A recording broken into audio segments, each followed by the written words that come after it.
What separates the casual Jane Austen fan? Oh, Janie, it's gotten so much worse. From the aficionado.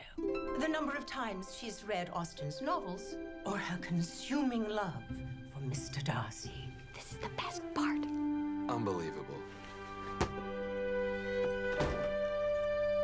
She finds her way here, to the world's only immersive Austen experience. Apparently, too many romantic novels and too many romantic movies can skew your expectations for what a real romantic relationship should be. Has that ever happened to you? Do you feel like you've got a warped sensibility because you work in films that make you believe that love should be real? Or not real, that it should be like a fantasy. You have been unlucky in love. I am single because apparently the only good men are fictional. Yeah, I mean, I think it's hard.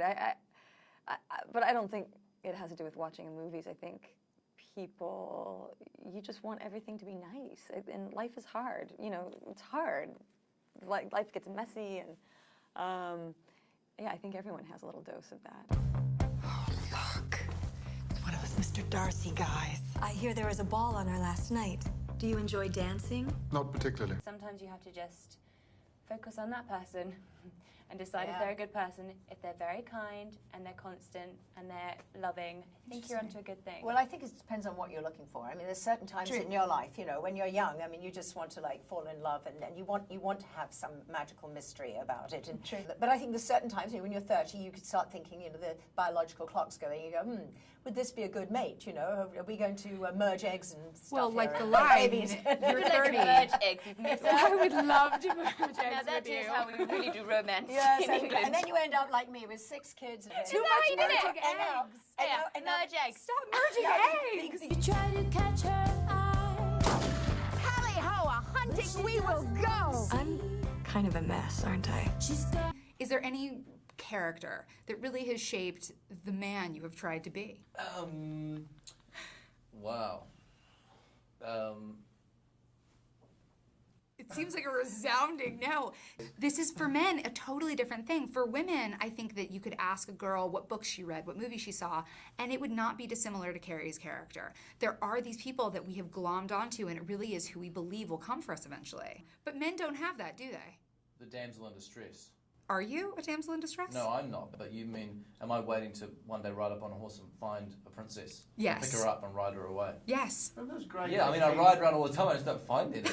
I think it's really the story question, that idea of like fantasy and reality. Like, what do you really want? And I think we all have that. You know, do you want this idea of what's going to be really great, or do you want who's going to actually show up and be there?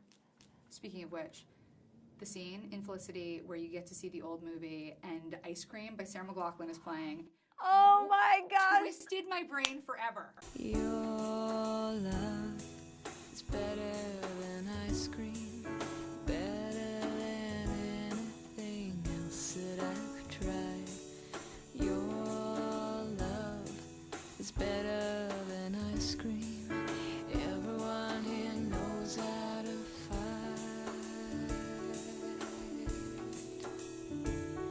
You're like, that's never gonna happen. I know, because you want that. You're like, I deserve that.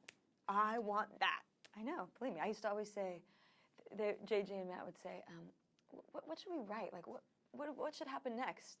And I just, because I was such a kid too, I would just say, I don't know, I want it to be like, I like the parts when I wish it was my life.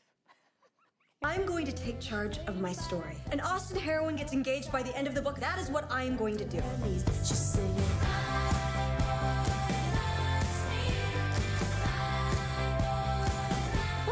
I'm really into you. You want to get out of here? Mr. Armstrong?